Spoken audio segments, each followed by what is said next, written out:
Қайырлы күн, құрметті көрермендер. Мен Айдосұлы Қадірәлі.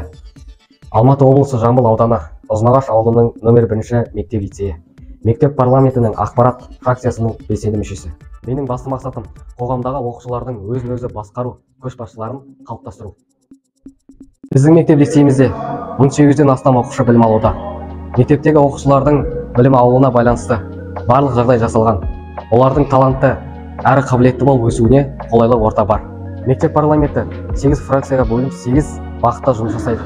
Олардың тиімді әрі қарқынды жұмыстарының арқасында мектептегі оқушыларды жеке тұлғалық қасиетке жетелейді. Осы орайда оқушыларға өзімнің ұтымды жобамды ұсынамын. Ол жоба жас кәсіпкерлер жобасы. Менің жобамның мақсаты оқушыларды мектеп қабырғасынан бастап білікті маман ретінде қалыптастыру. Бұл жобада оқушылар ауданымыздың беделді кәсіпкерлерімен кездесулер өткізіп, кәсіптік бағыт-бағдар алатын болады. Мектептегі тұрақтылықты сақтау үшін мәдениет пен білімнің ақпараттық қауіпсіздіктің маңызы зор. Біз бұл бағыттағы мектептің жан-жақты әрі тиімді, яғни инклюзивті болуын қамтамасыз ететін жүйелі шаралар қабылдадық. Осы мақсатта арнайы құрылымда жасақталады.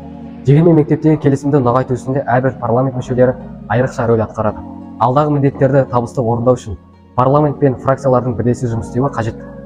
Сонда ғана біз мектебіміздің береке бірлігін сақтап, білімімізді нығайта аламыз. Тұрақты дамудың және өсіп өркендеудің бірден бір жолы осы.